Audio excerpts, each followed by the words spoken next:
time once again to slip into your camo, grab your bow, and join us out in the field for another episode of the Up North Journal, presented by PSE Archery. The Up North Journal crew is knocked and ready to rock for another exciting adventure. So let's step outside and hit the trail. This episode of the Up North Journal podcast is brought to you by PSE Archery, Scentlock Technologies, Scent Blocker, Rambo Bikes, Hunter's Blend Coffee, Limwalker Game Calls, Stanislawski Releases, Copper John Sights, Easy Cut Outdoor Products, Fourth Arrow Camera Arms, Wind Sense Hunting Sense, X-Stand Tree Stands, Spot Shooters, Gut Check Indicators, and Packermax Cultipackers. And don't forget you can catch us in syndication at 2 p.m. Eastern Time on goodtalkradio.com. Welcome back to another special edition of episode of the Up North Journal podcast, everybody. I'm host Mike Adams with Dan DeFall, who's busy typing away rapidly here. And we have got none other than Tred Barta on with us again tonight for the special Tred Barta Get Off the Couch Expedition. Tred, how you doing tonight? Good. I'm doing well, and good afternoon to everybody. Good afternoon. Yeah, you're 2 hours behind us. I forgot. So it's about 10 minutes to 5 there, right? Yep. Or 10 minutes to 6. I'm sorry. About 10 to 6. Yeah, 10 to 6, blue skies, and a little rain coming in this evening. Okay. I'm in Lewiston, Montana. Lewiston, Montana. That's a long way from North Carolina. Long way. That's a long way from Elkhart, Indiana, where we saw you last Tuesday. It sure is.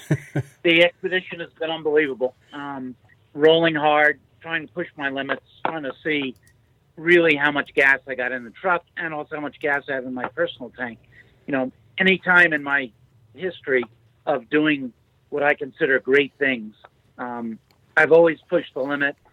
So I know that if I get in trouble or if I have to pull something off, I know what the absolute limit is. And in big game fishing, people say, how can you fish in 8 to 12 foot waves with a forecast of going to 25 to 30? Mm-hmm. And the honest answer is because I've done it, because I've been there, because I made myself stay there, because I learned what is survival and what is safe and what is not. And it gives you a tremendous confidence. So I went out of Elkhart early in the morning, went through Chicago. God save the world. The worst road that you've ever seen. Potholes that look like the Grand Canyon. People who are just, they must wake up angry. I don't know what it is. But, you know, I've never had so many people give me the finger in my life. I have on the back of my trailer, paraplegic, patience, please. Right. And I've got people coming up behind me because, you know, I can't get to 70 miles an hour in 2 seconds like their Ferrari or whatever they're driving. Right. And they give me the finger going by. Wow. I say, anybody home? Anyway, that's Chicago. Thank you. You can have it. So then I moved from, I think, into Minneapolis or Minnesota, this great state of Minnesota, and beautiful, great people, then South Dakota, and then North Dakota, and then Montana. And right now I'm perfectly positioned south of Sweetgrass, and that's where I plan to cross into Canada and on my way to Alaska. That is awesome. Well, you know, we had the picture up. I'm going to throw it back up. You were in Chicago. We're coming up to Chicago. You can see the skyline. All I see is traffic and taillights. I mean, what was it like dragging that trailer through Chicago? It was like what it must be like just to be angry at the world every second. Nobody gives you a break. Man. And where they're all going, I don't know. But the traffic is horrendous.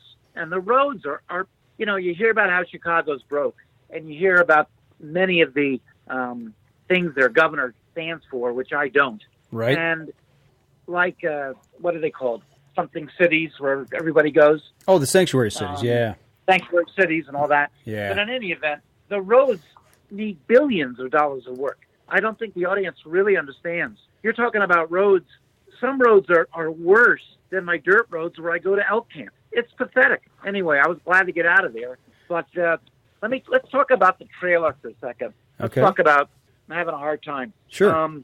Those guys did a great job at H&L Enterprises and Harbor View. Mm-hmm. Everything works on the trailer. I'm so happy to them. I don't mind giving them a plug because they deserve the whole show to be a plug. Absolutely. The hitch that I bought from Elkhart Hitch, the hitch works great, and it's a leveling device. My air brakes work great, and I'm running 50 pounds on the airbags. Okay. Now, I want the audience to listen very carefully. I start out in drive, and the trailer hitch on, the trailer tow button engaged. It must take me 5 to 7 minutes to get up to 60 miles an hour. Wow. I mean, I've got to be so gentle, or the car, or the RPMs go right to 5,000. So I'm looking for that sweet spot, and it is 58 miles an hour. Okay. That's where the RPM, the speed, and everything. What do you think I'm burning an hour? Take a guess. I'd hate to venture, but I bet you have a gas tanker driving beside you to fill up as you're driving. I don't think I'm getting more than 5 miles a gallon. Wow. I really don't believe it. And when I get to a quarter, watch out. That last quarter goes... Is it all cars in the world that when they're on a quarter, they go empty so quick? Yeah. You ever notice that? Yeah, I think so. What's going on there? What's going on? Anyway, I almost ran out of fuel twice. The hills I can do about 35 to 40 miles an hour and not really work the car. Mm-hmm. I'm running at transmission temperature between 150 to 170. That's not too bad. 195. Got to 195 to 200 twice on big hills. Okay. I guess what I'm telling everybody is when you think about what I'm doing, now add hand controls, mm-hmm. no stomach muscles, mm-hmm. and always both hands on the wheel because it is so tiring. It is one of the most tiring things I've ever done. So I immediately sensed that this was going to be a problem. I really did. And that's why I drove 13 hours a day for some 4 days. Mm-hmm. And that's why I made so much time. When I went to bed last night, guys, I barely got in bed. I woke up at 2:30 Montana time. 2:30. Wow. I'm a guy who wakes up at 6 a.m. every single morning of my life. And if it's going to be a change, it will be 5. So my hands are blown up. My feet are all blown up and bloated. Tonight I'm going to try to rest. And the next couple of days, it looks like that my tolerance level is 7 to 8 hours. Okay. I hate to say it, but that's all I can do. That's driving time, right? Without hurting myself for the next day. Yeah. Okay. So based on that, they say the normal car traveling at a normal speed would take about 75 to 80 hours to get to Alaska.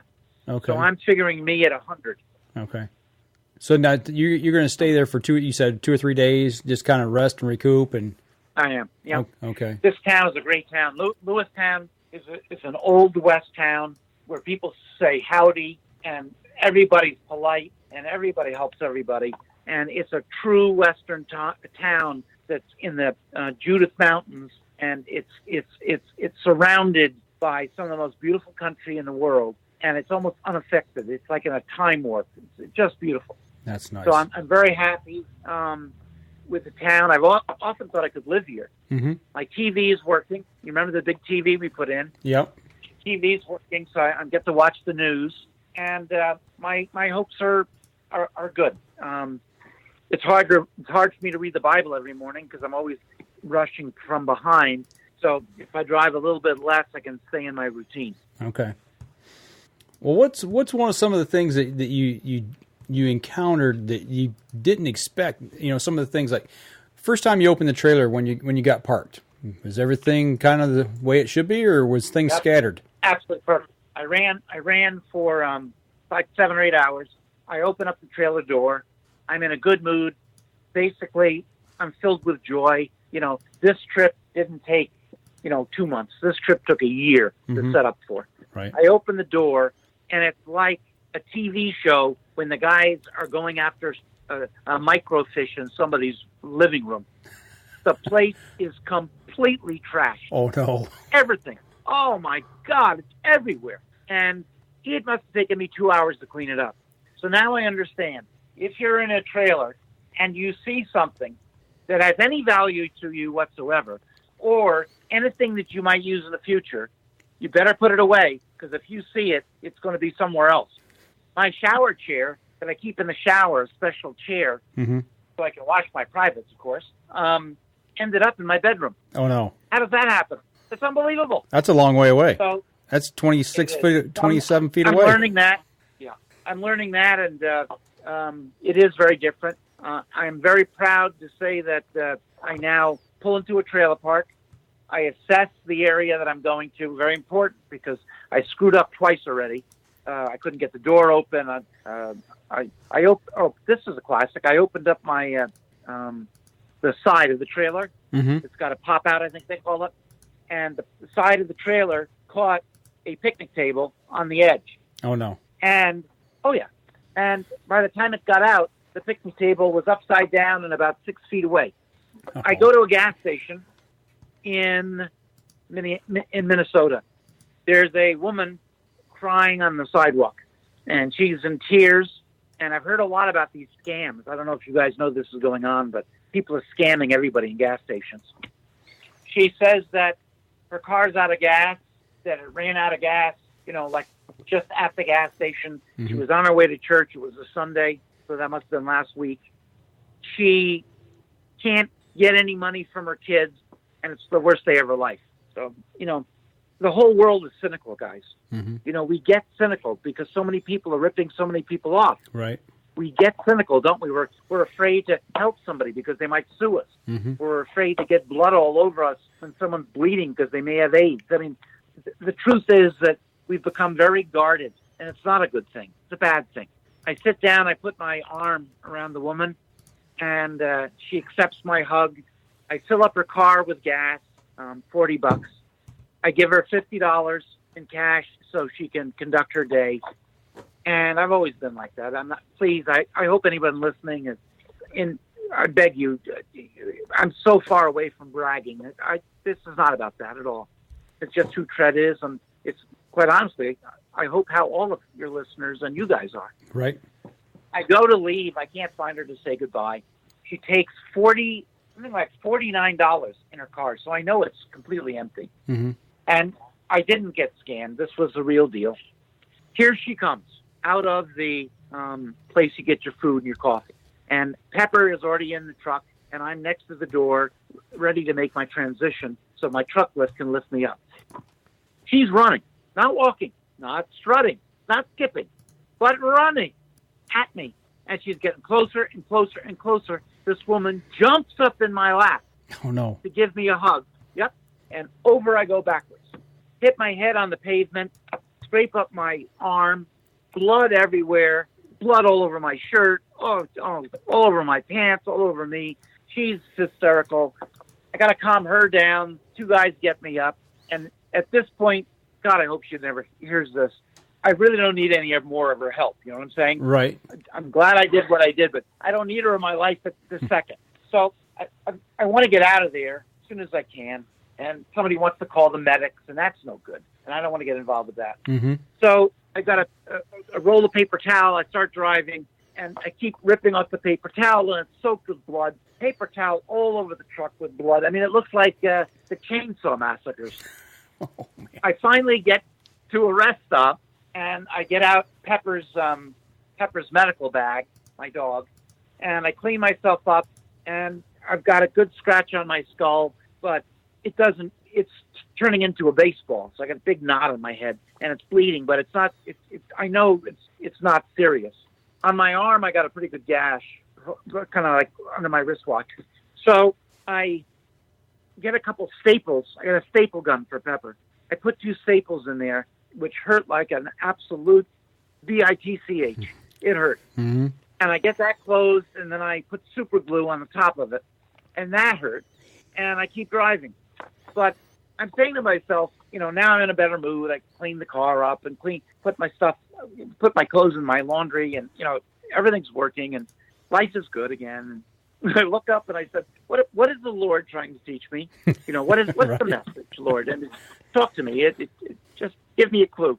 And what I came up with is my right hand that I've had 5 surgeries on. It doesn't hurt anymore because the left one hurts so much. That's all I'm thinking about. So that's the message. Okay. So if you ever hurt your right hand, hit your left hand with a hammer. Your right hand won't hurt. Oh, sounds like you were put through the ringer that day, man. Oh, I don't mean to laugh, but No, it's funny as well. You didn't laugh. There'd be something wrong with you. Right. In the meantime, I'm hooking up the trailer. I'm hooking up the waste. I'm hooking up the electric. I'm putting the stuff away. I'm hooking up the truck. I'm unhooking the truck. For a guy who's a T4 Asia A paraplegic, even I am amazed. I truly am giving myself kudos because all of the people that helped to make this so that I could work it, the people at Harborview and the people at the Elkhart Hitch and everybody who worked and so many times stopped and said, look, this isn't right. Tred can't do it. It doesn't work. Change it. Move it. Right. My generator's hooked up. I have 2 power cords. I go back to the generator, hit a switch, it starts, I'm in. Mm-hmm. Or I can plug in to 50 amps. So I'm really happy that that's working well. So everything on the trailer is working just as expected, just the way they designed it for you. Correct. And the only problem with the trailer is my inability to have spent the time to read the manuals. The heater comes on, it stays on all night. Right. That's because it's got to be in auto. I didn't know how to put it in auto. You got to push twice and then look towards the east and say Allah or something, and then the heater goes to auto. So welcome to our digital world, but everything is running really well. That's good. That's awesome. That's the one thing. Danny and I were down there Tuesday, and they finished everything up, and within a couple of days later, you were on the road. I mean, there was really no time for you to sit down and really go through it piece by piece by piece. Now, I want to talk to people who are listening who do have disabilities. In many ways, what I'm doing is irresponsible, because I drove in on Route 2, for example. I went 2.5 hours. I did not see one person. Mm-hmm. Let me say that again. I'm leaving Miles City, I think it's called, mm-hmm. to Lewiston. I believe I'm on Route 2. There's nothing there. The nearest gas station, without that one gas station in the middle, is like 90 miles. Wow. It was 118 miles, I think. The full range on my trailer before it hits halfway to empty. Halfway to the last quarter to empty. You know what I mean? Mm-hmm. The last quarter, half of that, I can get 129 miles. Okay. Get 140 miles. So to absolute dry. So this is 100 miles, a little more. And I said to myself, let's see what you got and let's see what the truck has. First 2.5 hours, I saw nobody. Nobody. I saw 5 people total on tractors working the range. There's nothing but black Angus, mule deer, and pronghorn. They're beautiful and gorgeous. The clouds are billowy. The sky is blue. And most of the fields aren't grown up yet, but most of it is field, acreage for cattle. It makes your soul sing how beautiful it is. I get down to the end and I'm sweating bullets that I'm not going to run out of fuel. And that type of feeling isn't good. No. If I had run out of fuel, and who knows what happened? Right. The other day I'm not paying attention, and I go over backwards on my wheelchair. No big deal. Somebody was there. But my message to everybody is, on a planned trip, you can absolutely do it. If you want to make a trip by yourself, you can do it. But with a buddy, it's a piece of cake. There's absolutely no reason, unequivocally, non-negotiably, that if you are paralyzed and you can drive, that you should not get involved with an RV, taking trips, sleeping over, getting off the couch, and seeing this great country. Mm-hmm. You do not have an excuse, because you can live very cheaply in this trailer. It's the cost of food and the cost of fuel, and that's where you are. But you have to be very careful. I'm willing to take those risks because I am used to risk. Risk does not scare me, which means I'm either very stupid or very brave. Right. But the truth is, a lot that I do on this trip, I can't recommend for anybody else to do. But there is so much on this trip that you could do. Right. You could have taken the other highway that comes here to Lewiston, and there's a gas station every 30 miles. So people need to get off the couch, and they need to watch me closely, because you can do this, and there are a lot of people who would like to do it with you. And I by the time I get to Alaska, and I'll get to Alaska if I have to crawl there. So but don't worry about it. Tred's going to get to Alaska. I may get there in a casket, but I'll get there. But I'm going. And it makes me so sad when I pull over the side of the road and I see monster bales of hay that probably go up like to a one-story building. And the clouds are so pillowy and beautiful, and the sky is so blue. and the grass and the cattle and everything that you see. I've seen 5 or 6 American eagles so far. You see hawks looking for rabbits and mice. It's iFood. It's like driving in a living postcard. And this country of ours is beautiful. Get off the couch. Get off the couch and see it. That's my point. Yeah, the pictures that we've been showing that you sent, that you've been posting on your Facebook page, you're right. It's just like a postcard. It is breathtaking. There's nothing like it. It's beautiful. So, do we want to go to another segment, or we want to keep going with this? I'll tell you what. This would be a good spot. I'll tell you what. We're going to pitch it to a break real quick. We're going to step outside. We'll pay a few bills, and we'll be right back after this.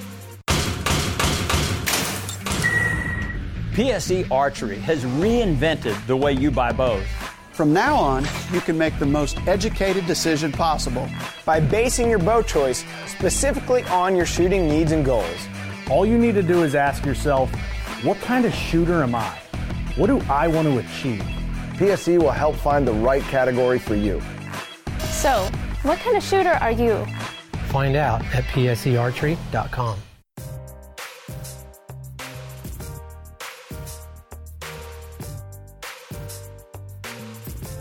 Welcome back. Second segment of the show. We're talking with Tred Barta, who is is it Lewiston, Montana? Is that right? Yeah, Lewiston, Montana. All right. Lewis. Oh, no, I'm sorry. Oh, is it Lewis? Yeah, it is Lewiston. Okay. Yeah. Well, you've traveled so much here in the last 3 or 4 days. It's probably hard to remember where you have been. You put really a lot of miles on. I mean, how far have you come so far, Tred, mileage-wise? I don't know. A lot. I really don't. You got to draw a line from Beaufort, North Carolina, to Elkhart, Indiana, and Elkhart, Indiana, to Lewiston, Montana. Maybe somebody will do that for us while we're on the show, and let us know. Call in and tell us how far it is. There you go. I don't think I might be wrong, but I think I'm a quarter of the way. Okay, fair enough. And I'd like to talk some serious stuff for a moment. Absolutely.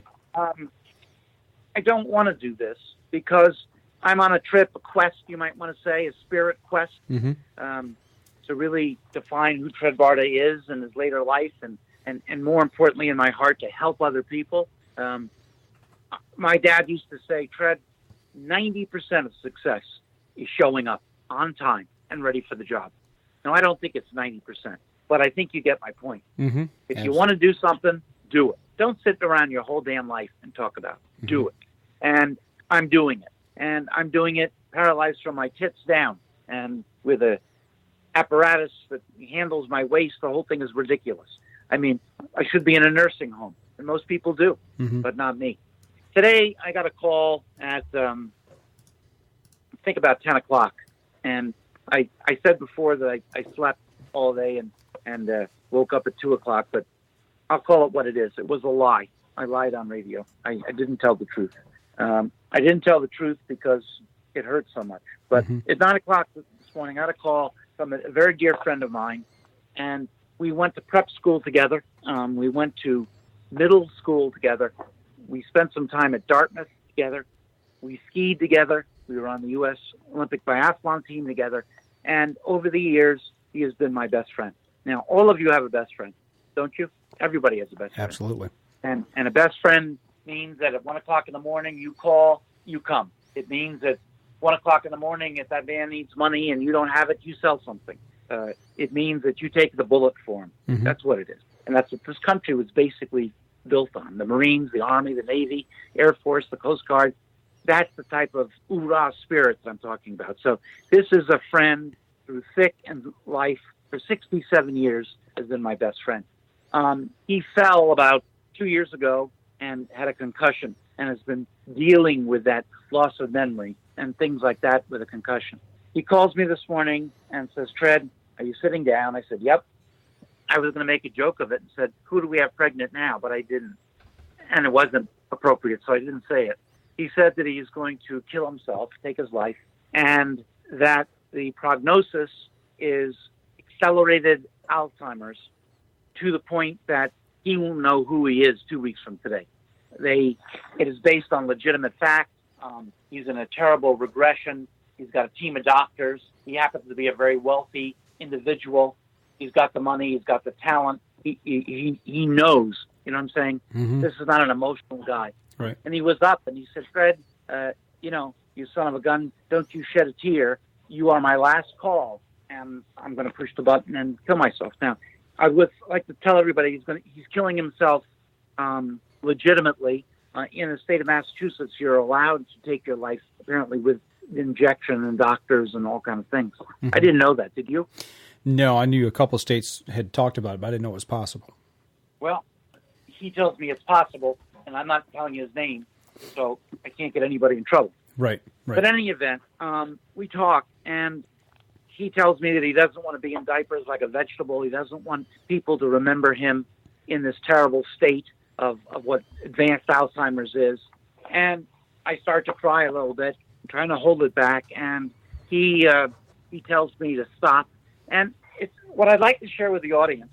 And if anyone out there ever had zero respect for me, just a little bit of respect for me, please listen carefully.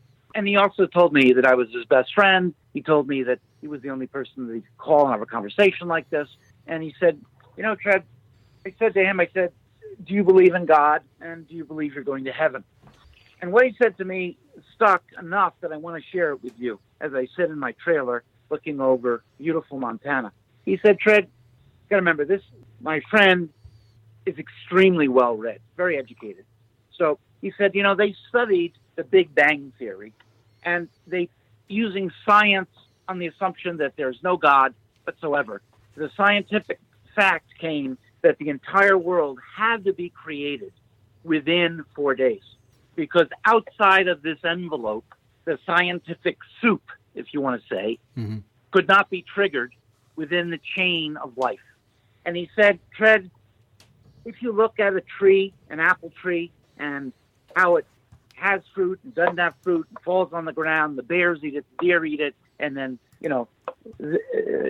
everything lives upon everything, and just the way life is, the fall seasons, the rejuvenation of life, the wonder of life, the wonder that a wolf will steal a calf to eat, but some calves get by. I think you understand what I'm saying. Absolutely. The evolution, mm-hmm. the movement, the fabric of the world we live in. Mm-hmm. He said to me, there's no way that this can exist without a power that is so great that we cannot understand. And he said, Tred, this is called God.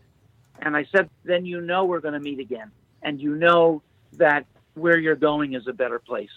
And you go with God on your shoulder and carrying the armor of God, and you're not afraid to die.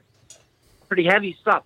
Yeah, it is. And my friend said, he wears the armor of God, and he is going to go forth knowing that he's been a good person, that he's been a God-fearing person, that he's helped other people, that his conscience is clear, and that he accepts the Lord. Mm-hmm. Now, what I want everyone to get out of this, and I think you all might appreciate why I fibbed a little bit when I was sleeping, but I was supposed, actually talking to him. Mm-hmm. What I want you to get out of this is that you can never get back the time that's gone by you. You only have the time that's in front of you. You can never take back the opportunity. I'll say that again, nice and slow. You can never take back the perishable opportunity to help someone else. You see one crossing the street, an old lady, she's having a hard time. What does it take out of your life to stop and help her? What? What does it take? How could you give that up? And life is about giving, and life is about sharing. The most beautiful drive in the world, the biggest blue marlin in the world, the biggest tuna in the world, a 400-point elk shot with the bow means nothing until you share it with somebody. And I know you guys know that's true. Absolutely. What's the first thing you do when you put a buck in the back of your truck? Can't wait to show people, correct? You drive around town and show it. Mm-hmm. Not about how great you are. No, it's about sharing the experience.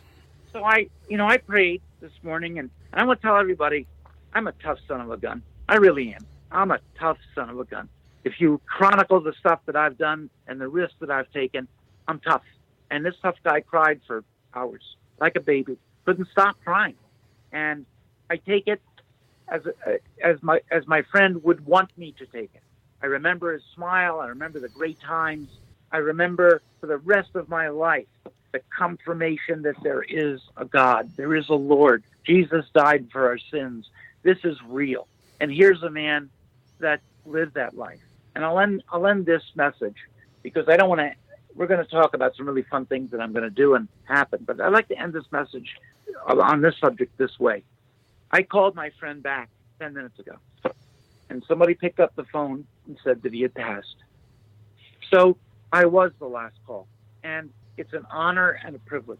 So after I do the radio interview with you guys, I'm going to get my pickup truck. I'm going to bring Pepper with me. I'm going to ride around town for 5 or 10 minutes and see if there's just somebody I can help. And then I'm going to eat dinner, and I'm going to pray that my friend looks down with a smile for the rest of my life. But I don't mean to be sober. Nobody who picked up the radio to hear this. But I think my message is strong and worth sharing. And I'm glad I did it. Glad you guys gave me the opportunity to do it. Hey, that's what we're here for. You know, it's whether it's the outdoors, friendships, whatever it is, family members. It's about sharing memories, sharing time together, sharing time in the field together, whether it be hunting, fishing, camping, whatever. No, I appreciate that you did. That's a heavy load to carry right now. And it is, but his message was about nature, wasn't it? Absolutely. His message was, if you don't believe in the Lord, if there's something in if your life is not fulfilled, if you don't feel goodness in your heart, just look out your window. Yep. It's amazing what happens every day. Okay, that's it for the somber part of life.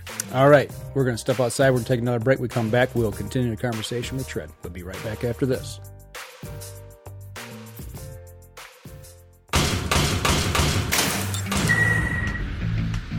Acceleration is part of PSE's DNA. PSE pioneered the speed movement. Now they've developed the vapor category to help you find the most powerful bows on the market to fit you. High speed equates to intense power and building the momentum you need to be successful. Are you a vapor shooter? Find out at psearchery.com.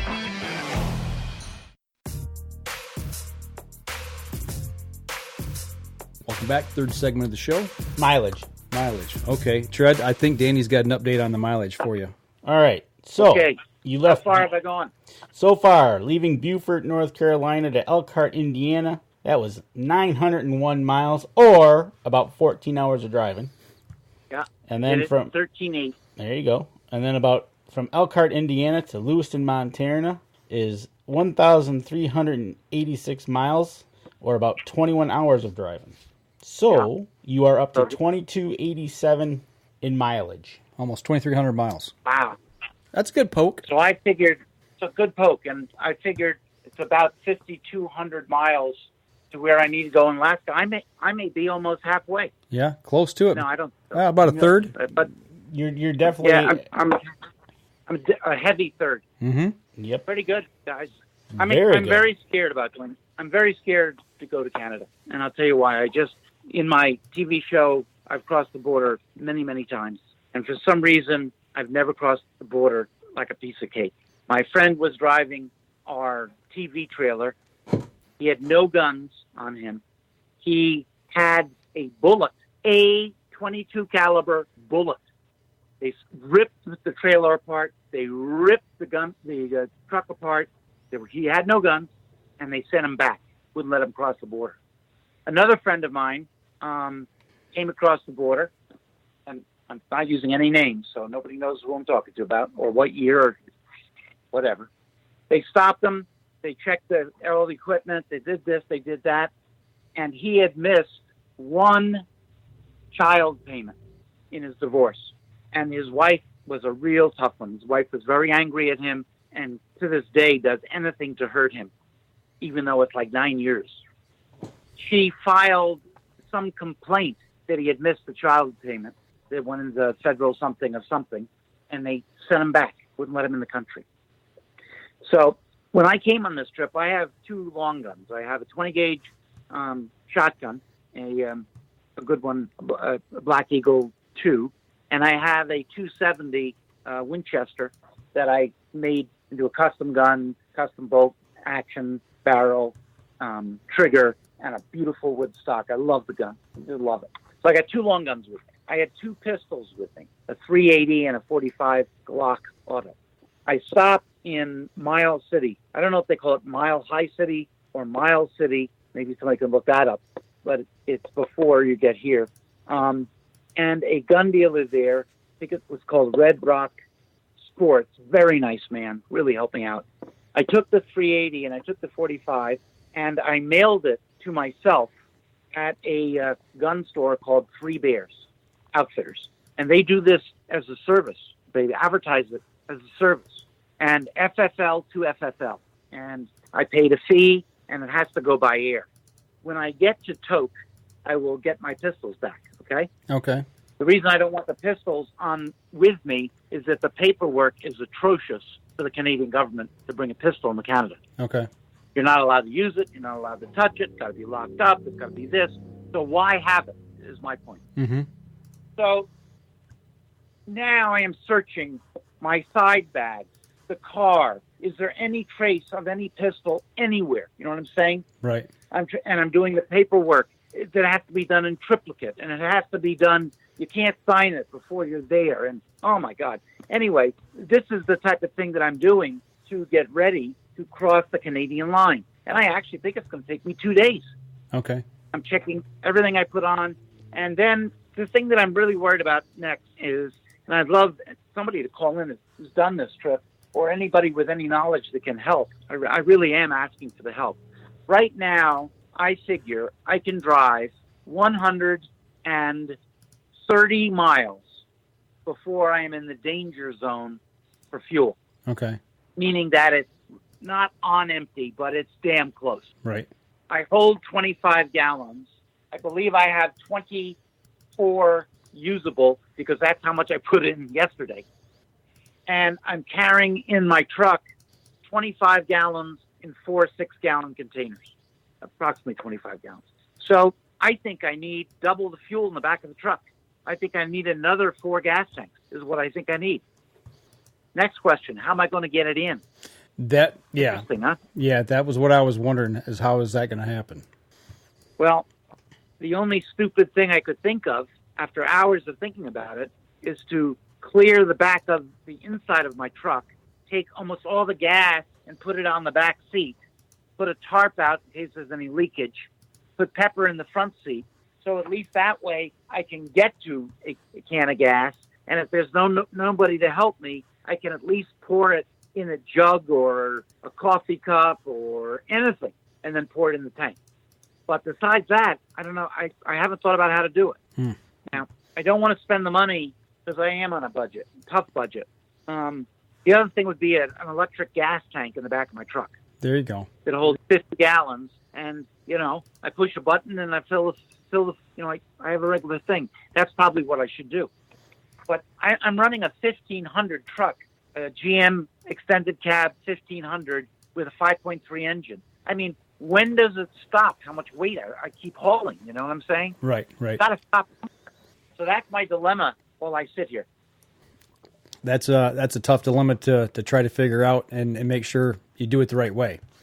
And it's something also that you're able to do. You got. That's why this trip has taken you a year to plan. I mean, it's taking up a lot of your time just thinking things through. Yeah. Well, I blew it on the fuel. I must admit to everybody. Mm-hmm. I'm a pilot, and there's no excuse. But I blew it on the fuel. I could not comprehend that my truck could burn 4 to 5 gallons an hour. I couldn't comprehend it. I didn't think you could get that much gas through it. Right. But that's what it's fucking up. Yeah. Right. I swear to God, you could see my gas gauge go down. That's incredible. If you watch it. Right. Watch it slowly drop. That's a good old 5.3 engine. So what I've done is I ordered topo maps for all of Alaska, British Columbia, Yukon, and Alberta and all that. And I see that if I take a route from Sweetgrass up to Edmonton, Calgary area, up there, and then I make a left swing toward Tok, T-O-K, Alaska, that I skirt a lot of the mountains, but I'm not in them. Okay. But skirting the mountains is still tough. But at least I'm not taking a route that dives right into them. Right. It's longer. It's about 6 hours longer. But I don't care. As long as you get around them and get through them. The problem with that route is that there are some legs that are 225 miles from one point to another before fuel. And if you don't get fuel at the 225, it's another 180 till you get the next. Right. So will I be refueling? Yes. How am I going to do it? And you could wind up getting to a point where you have to sit and wait for the station to open to get fuel, depending on what time you roll into town. Yeah. That's not a bad problem. At least you know they're going to have fuel. Fuel. Well, the bigger problem is out in the middle of nowhere with no one to help you. Mm-hmm. So I'm a little concerned. I go out to get fuel. It's 28 degrees. Hey, by the way, in Minnesota yesterday it was 31. This morning here it was 28, and it snowed yesterday. Man, thank you. My question is, I open the door to refuel, and I fall out of my wheelchair. I have to manage risk. I have to be smart. Mm-hmm. For example, if I'm going to refuel, I might pull in the middle of the road to refuel and stop in the middle of the road. They have places you can't even see as far as the road goes in each direction. You know what I'm saying? Right. But at least by being in the middle of the road, someone is going to stop. Right. No, I get what you're saying. But I haven't figured out how to do it. The only other way I thought about doing it was putting all the fuel on the roof with a funnel. But the manufacturer tells me, no. Don't do it. Not good for the trailer. They're not built like that today. Don't do it. Mm-hmm. So I don't know what I'm going to do, guys. Even now, I don't know what I'm going to do. What you had talked about an electric tank that would set in the back of back of your truck. Is that something you could get and have installed in a timely manner before you cross into Canada? I'm going to check here, but from what I can determine, it's going to be about $1,500 to pull that off. Okay. And one thing about being on a budget mm-hmm.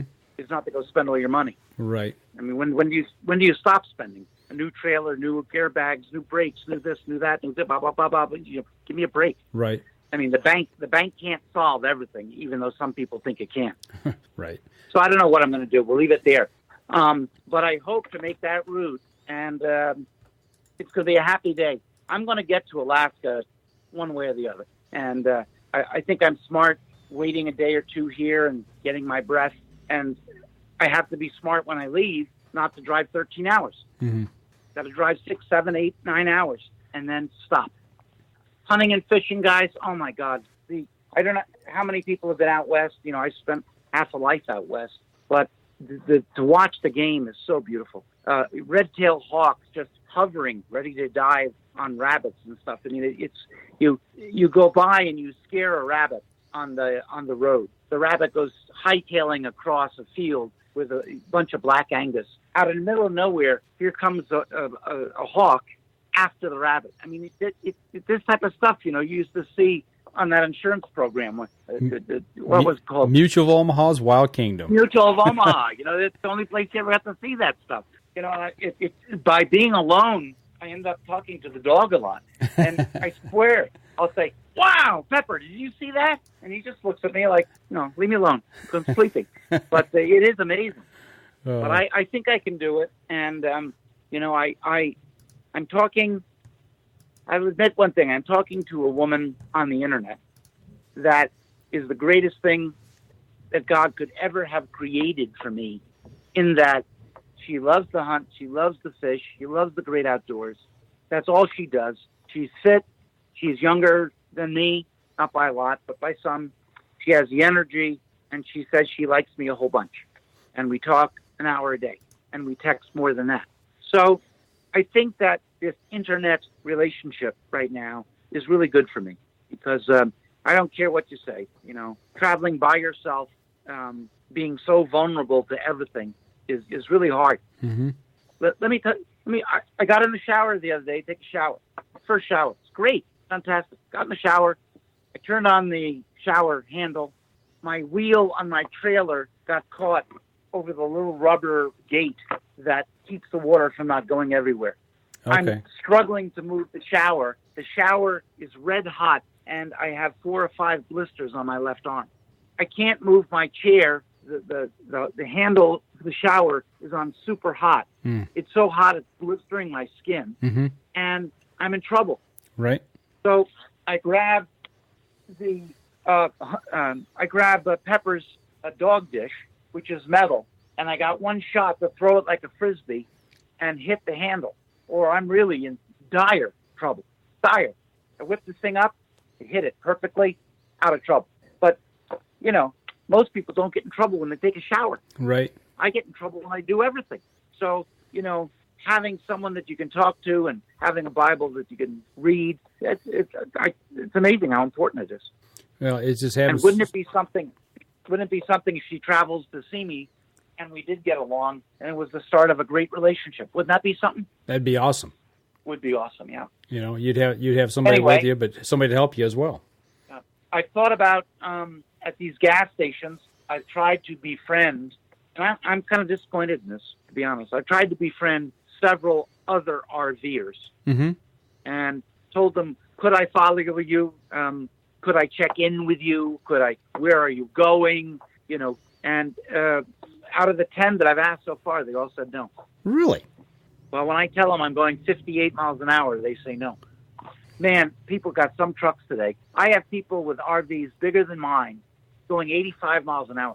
And do you know that a lot of the speed signs out here are 80 miles an hour? Have you seen that before? The biggest I've seen is 75. Yeah, 75. Yeah, 80. Wow. Montana, 80. Couldn't believe it. 80 miles an hour. I mean, that means 10 over. You're driving 90. Right. That's carrying the mail. Great place to own a Corvette, eh? Right. You got there, right? Yeah. Well, what's when you get over to Alaska? What are some of the things you've got planned? I mean, what are we looking forward to hearing from you? Yeah, that's a great question. When I get to Alaska, the first thing I want to do is call you guys and do a special, and I want to yell and scream and dance and go around in circles. I mean, I really don't think that anybody understands how hard this is. Oh, my God. It is tough for me. But my strategy in Alaska is to go all through Alaska during the summer. But my biggest plan is to fish on public land, most of Alaska is, by the way, wherein I can find spots that I can put my trailer, get access with my action track chair in the back of my truck, and fly fish, dry flies, no droppers, no streamers, but dry flies on top, light tackle, 2, 3, 4 weight fly rods with a 3.5-pound tippet, and catch fish for dinner. That's the number one priority, all across the state. Then the second priority is to spend time to see the things that a guy like me would never see. I go to do a TV show in Bella Coola, British Columbia. It's where I shot my grizzly. In Bella Coola, British Columbia, I'm just using it as an example. They have one of the largest log industries in the world there. It's one of the greatest places for timber. And I mentioned it in one line on the TV show. I want to go to where they cut the logs. I want to go where they skin them and log them and dry them and all the things that they do. And I want to do all the things that I don't do in normal life. It's funny. Someone said, well, you want to do all the things when you're old and you're a tourist. I thought about it for a second. And I said, yeah, you're right. That's what I want to do. Yeah, what's wrong with that? I want to see the things. I don't know. I want to see the things I haven't seen and go to the lakes I haven't seen and meet the people who run all the stuff and go to the fisheries and go to the place where they raise fish for hatchlings and really see Alaska. And what's amazing to me is that as an outdoorsman, there's all kinds of people. Some people are shy. Some people are a little bit forward. Some people can get by with people, but they really feel uncomfortable. But all the way on the other end of the scale is Tred Barta. I don't know why it is, but put me in a crowd of people and I'm telling a story and everybody's laughing in 5 minutes. It's always been that way. Always. And it seems like if I can just get in front of somebody, I'm okay. So I love the interaction between people. And it's not telling them about me. It's about me hearing about them. Right.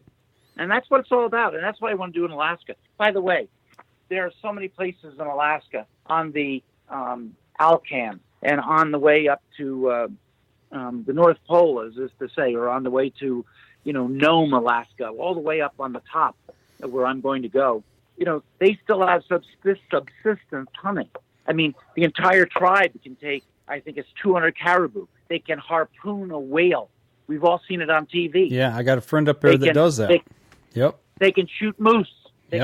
So to be in these subsistence type areas, to me, is just the greatest privilege in the world. And I've been keep in mind, guys, I have been all through Alaska twice.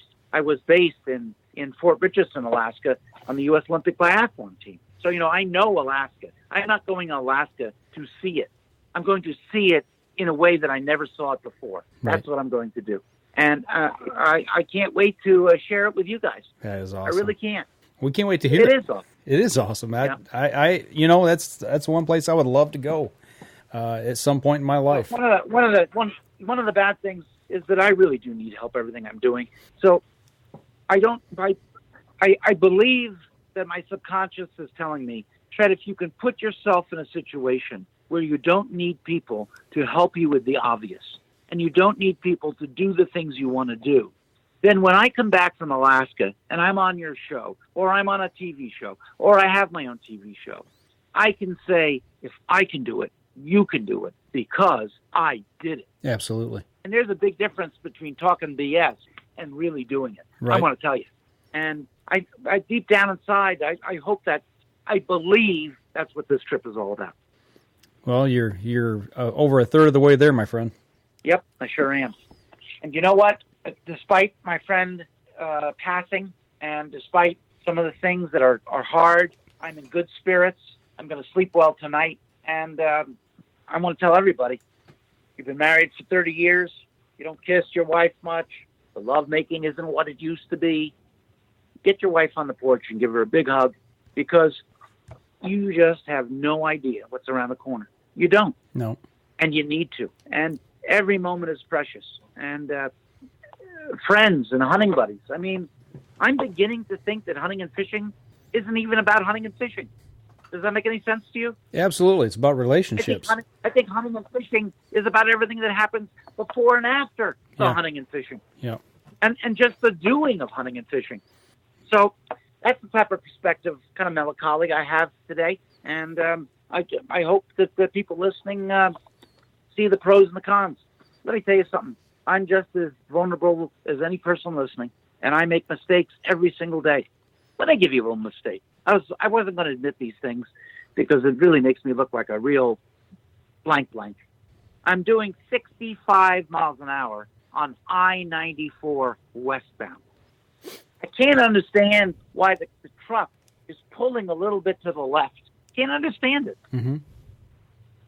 I can't understand why the last two people who passed me, they didn't give me the finger. They gave me the whole fist.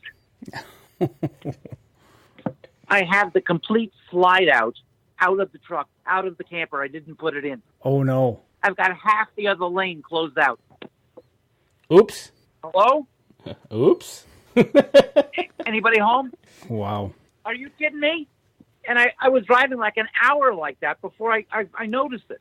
So, let me tell you something. It's a funny world. Well, the good thing is nobody got hurt, and you caught it before somebody did. Yeah, but a truck could have hit it, and it could have killed everybody. Yeah. So, watch your P's and Q's. But I'm getting a little tired, and I don't know how your segments go, but I think that when I have a great trip, I'm not going to give up. And the message for today is never miss the perishable opportunity to help somebody else. And that's my tune today. All right. Well, I'll tell you what. The last time we talked to you, you took us out with a prayer. Why don't you take us out with another one tonight, if you would, please? I would. That's very nice that we do this. I think we ought to make this a tradition. Also, I've got my American flag out every time I stop. Dear Lord, for what we're about to see, may the Lord make us truly thankful. Let us sit in your glory. Let us look at nature as a simple example of your grace and your power. You have righteousness and forgiveness, which is beyond our comprehension. Please, Lord, a special blessing on my friend who's joining you today, who has joined you today. A special blessing for this blog and the people who listen to it. And Lord, let us never forget that it's better to give than to receive. And Lord, never let any of us miss an opportunity to help someone else. it shows you grace, God. It shows you respect, God, and that's the way it should be. And in Jesus' name, amen. Amen. I'll tell you what, Tred, if you'll hang on just a minute, let us sign off, and then we'll let you go. So I tell you what, folks, that's going to do it for us this week here at the Up North Journal. We'll be back again with another special edition with Tred as soon as we can hook up with him in somewhere, probably in Canada. Y'all take care, and we'll be back again next week. And don't forget, you can catch us in syndication at 2 p.m. Eastern Time on goodtalkradio.com. This episode was brought to you by PSE Archery, Scentlock Technologies, Scent Blocker, Rambo Bikes, Hunter's Blend Coffee, Limb Walker Game Calls, Stanislawski Releases, Copper John Sights, Easy Cut Outdoor Products, Fourth Arrow Camera Arms, Wind Sense Hunting Sense, X-Stand Tree Stands, Spot Shooters, Gut Check Indicators, and Packermax Cultipackers.